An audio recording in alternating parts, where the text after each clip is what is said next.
Imagine loving a man only to discover that nothing about his life is what you thought. She stayed with him. She endured with him and she loved him even when his world looked like a complete mess. He tested her loyalty, but what happens when the test reveals more truths than she expected? This is not a fairy tale. This is a war between love and legacy. Will Arena stay or will she walk away? You are welcome to African Tales by Kamma, a place where we share real stories. The first time Arena noticed him, he was the only person in the waiting room who wasn't pressing his phone. He sat on the chair near the window at St. Jude's Specialist Hospital in GRA Port Harcourt. No designer wristwatch, no loud perfume, and no chain on his neck. Just a simple shirt and black trousers that looked like they had been ironed very carefully. Irina was doing her evening rounds in the outpatient section, tired but still trying to smile. It had been a long shift. One child with asthma, two emergency cases from a fuel tanker accident, and a woman crying quietly because her husband refused to donate blood. She was used to noise and chaos in the waiting room. Ringing phones, impatient relatives, someone always shouting, "Nurse! Nurse!" But this man, he was calm. I mean, almost too calm. "Good evening, sir," Rena greeted, stopping beside him. "Who are you here to see, please?" He looked up at her, and for a moment she almost forgot her next sentence. His eyes were soft, not the kind of softness that begged for pity, but the kind that made you feel like he was really looking at you, not through you. "Good evening, nurse," he replied with a small smile. His voice was deep but gentle. "I am here to see Mrs. Eze. She's in Ward C. Her daughter called me. I just wanted to know if she's okay." "Oh, are you related?" Arena asked, checking the small clipboard in her hand. "Not by blood," he replied. "She used to sell food near my father's old site. She gave me food on credit many times when I was in secondary school, so she's family." Something in the way he said family made Arena burst. Most people came here tensed, angry, impatient, and demanding. He just sat quietly, concerned about an old woman who wasn't even his relative. "She's stable now," Arena said. "We are still running some tests, but the doctor said she's responding." He let out a long breath with relief flooding his face. "Thank God," he murmured. "Thank you. Thank you so much, nurse." "Arena," she supplied with a small smile. He repeated it almost as if testing the name on his tongue. "Arena, I am Kennet." "All right, Mr. Kennet. You can see her for a few minutes, but please don't stress her because she needs all the rest she can get." "I won't," he promised. "Thank you." He stood up, tall but not intimidating, and followed her quietly down the corridor. Kennet started coming often after that. Sometimes he came with fruits from Mama Izzy. Other times he brought her favorite bread from the junction. He always greeted the nurses politely, never raising his voice, never acting like he was more important than anybody else. "Your friend is here again," one of the nurses teased Arena one afternoon as they stood at the nurses' station. Arena rolled her eyes. "My friend? But how? He's just a visitor." "Visitor that used to wait for you to close shift, Abi," the nurse whispered. "If you like, keep deceiving yourself." Arena ignored her, but the heat in her cheeks betrayed her. It wasn't only that he came often, it was how he behaved when he came. He noticed when Arena looked tired and would quietly say, "Have you eaten today?" He noticed when her shoes looked worn out and joked, "These shoes have seen things so they can write autobiography even." He noticed when her phone battery died, and one day without saying anything, he started carrying a power bank just in case she needed to charge. He never bragged, he never shouted, and he never acted like he was doing her a favor. He simply cared. One raining evening, Arena's shift ended late. The rain had been heavy, the kind that made Port Harcourt gutters overflow and Okadas disappear from the road. She stepped out of the hospital gate, hugging herself against the cold breeze, wondering how she would get home. Her salary wasn't much, and she had already spent a good part of it on her younger brother's school fees and her mother's drugs. Just then, she heard someone call, Arena! She turned. Kennet stood by the gate holding an umbrella. His shirt was slightly wet at the shoulders, as if he had been there for a while. You are still here? She asked, surprised. Visiting hours ended long ago. He shrugged. I know. I left. Then I saw the rain. I figured you would close late. I didn't want to stand here looking for a taxi in this rain. Arena blinked. You waited for me? I had nothing urgent to do, he said casually. Let me drop you. She looked at the road. It was a mess. Water everywhere and no bus was in sight. Don't worry, she said automatically. I will manage. I don't want to stress you. He chuckled. And who said you were stressing me? It was then she noticed the car. She had never paid attention to what he drove before. Today, she only saw a simple Toyota Corolla parked quietly by the side of the road. Not brand new and not too old, just neat. She thought, at least he has a car. He's doing okay. Not rich, but certainly comfortable. She nodded. Okay, thank you. Inside the car, the air smelled faintly of lemon and something like vanilla. There was a small Bible in the front compartment, a half-empty sachet of granules in the cup holder, and a worn-out key holder that had KO Projects written on it. What's KO? She asked as he drove through the flooded road. He smiled slightly. My name, Kennet Okechukwu, and small work that I do on the side. Construction, she guessed. Something like that, he replied. Admin support. I handle some documents, help inspect sites, that kind of a thing. She nodded, impressed that he at least worked. In her mind, he was probably one of those young men still struggling to gather themselves, trying to build something from nothing, and she could respect that because she came from that world. Her father had died when she was 13. Her mother sold second-hand clothes in my three markets. Irina had worked small jobs, home lessons, ushering, even selling recharge cards, just to pay her way through nursing school. A comfortable life was not her story. Maybe that was why Kenneth's simplicity didn't bother her. He didn't flash money. He didn't name drop big friends, and he talked about values, not vibes. Week turned into months. Even after Mama Izzy was discharged, Kenneth kept in touch. He would call to check on Arena. Have you eaten? Became his trademark question. When she was angry about a rude patient, he listened. When she was happy about a successful surgery, he celebrated with her. When she was quiet, he didn't force jokes. He just stayed on the phone. One Saturday afternoon, he asked, Can I see you outside the hospital for once? Not when you are in uniform and shouting, Doctor, sign this drug chart. She laughed. I don't shout like that though. You do, he insisted playfully.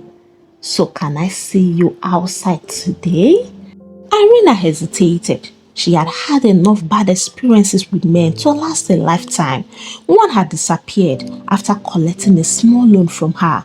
Another had insulted her salary, saying he couldn't be with a woman that worked petty hospital job. But Kenneth felt different. He didn't rush and he didn't pressure. He just asked. Okay, she finally agreed. One lunch, nothing serious. Nothing serious, he echoed. I promise. Lunch turned into more outings. Then went to a small clean restaurant where he allowed her ordered first. She noticed he never wasted food. If he couldn't finish, he asked for a takeaway. Then went to the mall once. He didn't drag her into luxury shops. He just followed her to buy toiletries. You are not buying anything, she asked. I don't like buying what I don't need, he said simply. Right now, I am focused on some other things. She liked that, not because she didn't like enjoyment. Of course she did, but there was something about a man who had discipline with money. It gave her a strange kind of peace. On one of their walks, as they ate roasted plantain, what is usually called bole and fish, he said to her, You know, Arena, you are different. She laughed. All men say that. I don't see what I don't mean, he replied. You are not flashy and you are not chasing what is trending. It's like you know who you are. Her laughter died down. Nobody had ever described her like that. In this life, I just don't want stress, she said. I want peace. I want a man whose head is correct. Money is good, but peace is better. He looked at her carefully as if he was storing her words somewhere inside. What if you find a man who has both? He asked. She shrugged. I have not seen him yet. Kennet looked away, a strange, almost sad smile on his lips. Maybe one day you will. It wasn't that Arena never wondered about his background. Sometimes he disappeared for 1 or 2 days and later said, I had to travel for work. Sometimes he received calls and stepped aside, speaking in low tones, using words like bored, deadline, and meeting. But he never boasted. He never told her exactly how big his work was, and she never pushed. In her mind, he was a hardworking and careful young man, probably supporting families somewhere. She knew what it meant to carry other people's problems quietly. The day everything started to change, however, was quite ordinary. They were sitting in his car after he dropped her at her junction. Irina, he called out. She replied without looking up because she was busy stuffing her nursing bag and trying to close a stubborn zip. There is somewhere I want to take you, he said. Not today, maybe next weekend. She looked up. His face was serious. Where? She asked, curious. He hesitated, then smiled faintly. My house. Your house? Irina asked repeatedly. Yes, where I stay. He paused, searching her eyes. It's not what you might be expecting, but I want you to see it. I want you to see my life just the way it is. Irina studied him. Why do you sound nervous? Kennet, I don't care if your house is one room, she said honestly. As long as your mind is not one room, we are fine. He burst out laughing, but there was still something hidden in his eyes, something she couldn't read yet. Next weekend then, he said, but promise me one thing. What? When we get there and I say close your eyes, you will. Irina smiled, not knowing that that simple promise would change everything. I promise, she replied. The following Saturday arrived with a kind of stubborn Port Harcourt heat that forces you to question every life choice, including the simple act of stepping outside. Irina dressed lightly, with her hair packed into a neat bun. She didn't know where Kennet was taking her, but she wanted to look presentable without looking like she was trying too hard.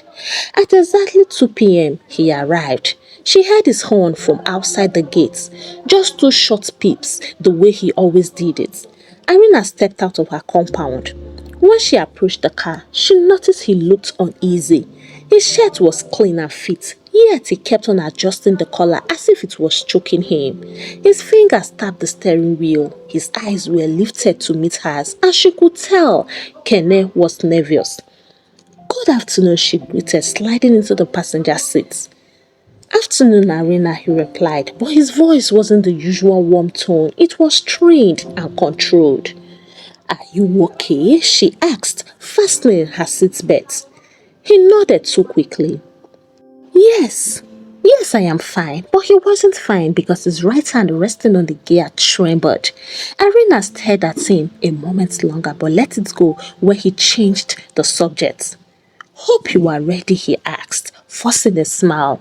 Today will be different. I am ready, she said, laughing lightly.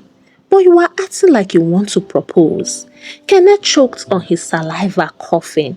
She burst into laughter. Kennet, relax, I am joking. He laughed as well, though a bit awkwardly. You like to stress somebody, just relax, you will see everything in good time. They drove through GRA, then made a turn towards Rumokoro. Irina raised her brows slightly. She hadn't expected this direction. Are you sure we are going the right way? She teased. Absolutely. He didn't look at her when he answered. Traffic grew tighter as they entered Rumokoro roundabouts, full of impatient keke horns, bus conductors shouting destinations, and traders chasing after taxis with sachet water and plantain chips. From there, they continued into Rumukwata. Arena's curiosity began to grow. This area was more crowded, more chaotic, and more unpolished. Kennet, you didn't tell me your house is this far, she said. I didn't tell you much at all, he replied. I wanted you to come with an open mind. They drove deeper until the third road became a rough sandy stretch. Then they entered the small narrow streets where children ran half naked and women sat outside braiding hair. Small kiosks lined the road and the sound of Afrobeats spewed from cracked speakers. Kennet parked beside the rusted metal gates. This is it, he said. Arena stared at the gates, then at him. Then she stared at the gates again. He turned off the engine, exhaled deeply and turned to her. Before we go inside, he said, reaching into the glove compartment. Wear this. He pulled out a blindfold. Arena blinked. Kennet, are you kidnapping me? No, he burst out. It's part of the surprise. She folded her arms. Are you sure your head is correct? He scratched his eyebrow nervously. Very correct. Please trust me. Before she could respond, he stepped out, walked over to her side, opened the door, and held out the blindfold like an offering. Arena hesitated, not because she didn't trust him, but because this was unusual, dramatic, and even suspicious. But then again, Kennet didn't behave like a man who had anything to hide. If anything, he was a man who hid too much good. She took the blindfold. All right, she said, tying the cloth behind her head. If I fall inside one gutter, I will fight you. I won't let that happen, he said, offering his hand. She placed her palm in it, warm, steady, and reassuring. He guided her. Raise your leg, he whispered, helping her step over a broken block. Is that a gutter? She asked quickly. No, ma, he said, laughing. Just a brick. He continued to lead her carefully. Turn left. Slow. Yes. Now lift your foot a little. Perfect. Don't open your eyes. I am not, she murmured, though the smell of damp earth and firewood smoke made her imagine all kinds of creatures waiting to crawl on her legs. Almost there, he said. She could hear the crunch of sand beneath her shoes and the rustling of nylon bags, and the smell was all suggesting that it was indeed an unpolished environment. Okay, he said finally. We are here. Stand still. Arena held her breath. 3, 2, 1. Open your eyes. She removed the blindfold, then blinked, and then blinked again. What she saw wasn't what she expected. The compound was tiny, bare and dusty. One zinc-roofed room stood at the corner, patched with leftover plywood and black nylon sheets. The door was wooden but chipped. 2 plastic chairs were stacked in one corner. A bucket of water sat near the entrance and a ragged mattress leaned against the wall. This, he said, spreading his hands shyly, is my home. Arena froze. Kennet, what do you mean your home? He swallowed hard. This is where I've been staying. It's not the best, but I've managed. Someone allowed me to stay here until I can afford better, and the car doesn't even belong to me. I am using it to hustle and then pay on installments. For a moment, Aruna couldn't speak, not because of the room, but because of the look on his face. Half shame and half fear. He continued before she could respond. I didn't want to tell you before because I didn't want pity. I wanted you to see me first before seeing my struggle. But I can't hide from you again. This is my reality. Arena slowly walked forward, peeping inside the room. 1 torn mattress, 1 kerosene stove, 2 plastic plates, a nylon bag tied tightly at the corner, probably holding everything he owned, a small hand fan, bread wrapped in old newspaper, and a bottle of Pepsi. Her chest tightened. Kennet, you have been living like this? She whispered. Yes, he replied, and I am sorry I didn't tell you earlier. She turned to him sharply. Sorry? Kennet, this place, this life, how have you been coping? He shrugged weakly. I am strong. I believe my future will be better, but for now, this is all I've got. The silence stretched. Arena exhaled slowly and stepped fully into the room. The floor was uneven. The air was hot, but she couldn't back away. Instead, she turned to face him. Why didn't you tell me? He rubbed his neck. Because I didn't want to lose you. Arena froze again. Lose me? Kennet, you think something like this will make me leave? He blinked rapidly, surprised. No woman has ever stayed, he murmured. Not one. The moment they see I'm struggling, they run. Some even insult me. Others block my number. I am tired. I am tired of giving my heart to people who only want comfort. He looked down at the dusty floor. This is the fourth time I've tried letting someone into my life, he continued. I was scared, Arena. I was scared you will leave. His vulnerability hit her like a punch to the chest. She stepped closer, lifting his chin so he could look at her. Kennet, I didn't fall for your house. I fell for your heart. And last I checked, this room is not your heart. His lips parted in disbelief. And besides, she added with a small smile, if this is where you are, then this is where we will start. I am not leaving you because of one zinc roof. I bear shifts. His breath caught. You mean you are staying? He whispered. Arena smiled fully this time. I am not going anywhere. Kennet stared at her like she had just rewritten the laws of gravity. Then, overwhelmed, he whispered, Thank you, Arena. But she had no idea this was only the beginning because the biggest surprise, the real truth and the hidden identity was still waiting for her. They talked and they didn't know when it became late. She had no option than to sleep over. She woke up early the next morning long before the roosters in the next compound began its cracked and confused crowing. She lay on the old mattress in Kennet's room, blinking slowly as her mind adjusted to her surroundings. Even with her eyes half open, she could see cobwebs everywhere. The zinc roof above her was rusted in patches, and beams of light pierced through some tiny holes like sharp needles.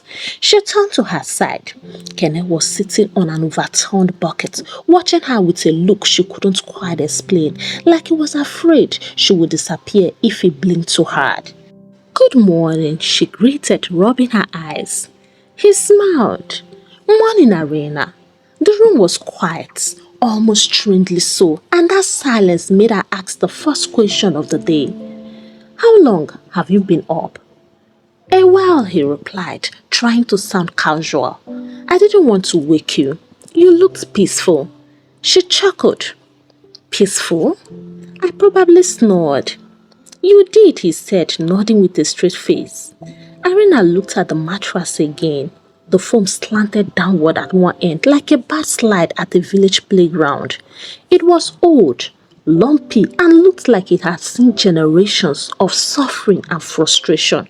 But last night, after the long talk, exhaustion had pushed her into a deep sleep. Now, fully awake, she felt the stiffness in her back, but she said nothing because she didn't want him to feel bad. Let me warm water for your bath, Kennet said, reaching for the small kerosene stove. Arena shook her head immediately. No, don't bother. Let me learn this your lifestyle properly. He laughed. Are you sure? Because you were struggling to remove mosquito-coiled smoke from your eyes yesterday, oh, he teased. She rolled her eyes. Don't worry, I am fine. He stepped aside. Go ahead then, Madam Trenches. Arena marched to the back of the compound determined. The distance of the bathroom from the house was another journey on its own. It consisted of a small shed made from old zinc sheets, not cemented, with a big stone placed at the center. And if you are not strategic with your standing posture, half of your body will be outside. She bathed quickly and rushed in. He You see why I like you, he said. You have adapted already. Arena felt her cheeks warm. Don't start. He smiled, stepping closer. You know I mean it. She pushed him lightly. Go and bathe, Joe. I am hungry. While he bathed, Arena surveyed the room properly for the first time. The nylon bag in the corner held only 4 shirts and 2 pairs of trousers. His shoes were old but polished. His plates were only 2. One ceramic and one aluminium. She pressed her lips together, her chest tightening again. This man has been surviving on faith and discipline. No wonder he spoke about better days the way someone speaks of heaven, something they believed in completely even when they couldn't touch it. When he returned, freshly braided and smelling faintly of local soap, he handed her bread and granuts. Breakfast, he announced. Irina eyed it. Is there no tea? There is hot water, he said. If you mix hot water with confidence, it is tea. She burst into loud laughter. You are not okay, oh. They sat outside on an overturned bench and ate together. Kennet, she said between bites. This place, how long have you been here? A little over a year, he replied. He didn't meet her eyes. What happened? He hesitated. Well, just life. Business went bad. Family issues, and I had to start all over again. Irina nodded slowly. Why not stay with your relatives? Well, I prefer peace, he said simply, no pressure. She understood that very well.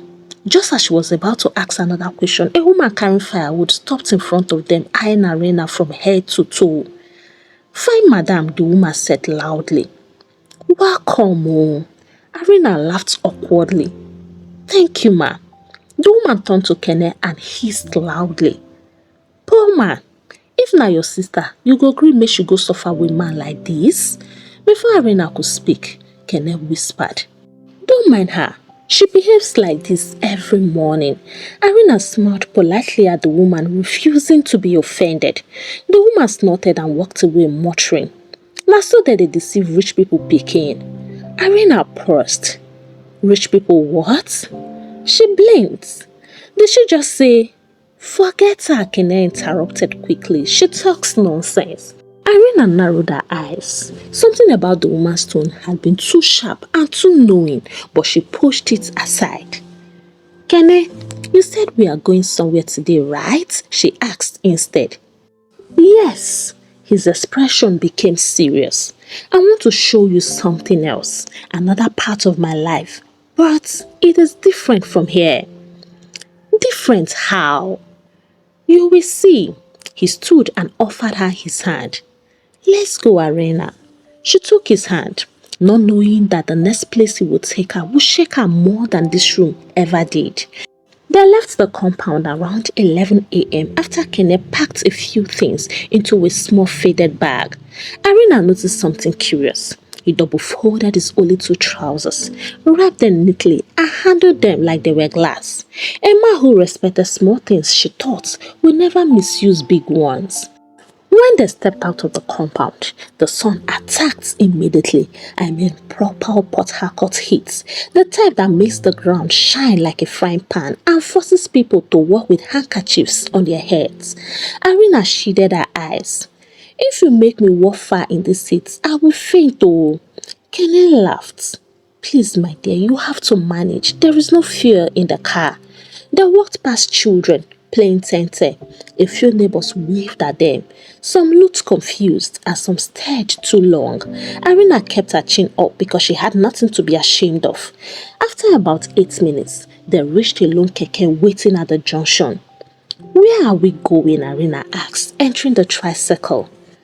You will see, he replied. The keke moved through different neighborhoods, bouncing over potholes that seemed specifically engineered to test human patience. Irina's head hit the keke frame twice. Kennet apologized both times, as if he caused the potholes personally. They passed Rumukwata, then Rumiola, then entered a quieter part of town where palms lined the road and tall fences guided large compounds. Irina frowned. Kennet, this area is not the trenches, so. I told you it's different, he replied. She swallowed her next question. After 15 minutes, the keke finally stopped in front of a tall black gate, polished, towering, and nothing like the place they had left. Irina stared. Kennet, are we lost? He paid the keke, took her hand again, and walked her towards the gates. Before we enter, he said slowly, "You know I like surprises, right?" She immediately frowned. Kennet, don't do.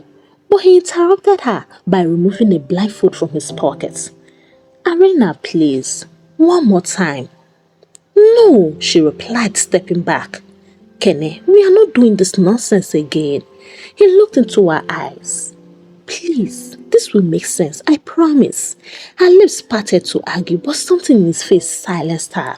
She exhaled sharply. Fine. He grinned and tied the blindfold gently around her head. He knocked twice. The gateman opened the gates. Irina heard gravel crunching beneath their feet. The air changed immediately. Cooler, quieter, and cleaner. Kennet, where are we? She whispered. Relax, he said gently. Just keep walking. He guided her down what felt like a long, smooth walkway. The ground under their shoes was too perfect. No bumps, no sand, and no heat. Something smelled like fresh flowers. Expensive ones, of course. Kennet, are we trespassing? No, he replied. Are you about to sell me? She asked again. He laughed loudly this time. Irina, Ejo, behave. They walked a little further, then stopped. He positioned her carefully. Okay, he whispered beside her ear. On 3, her heartbeat quickened. 1, she held her breath. 2, her fingers curled. And 3, open. Irina lifted the blindfold. Her breath left her body.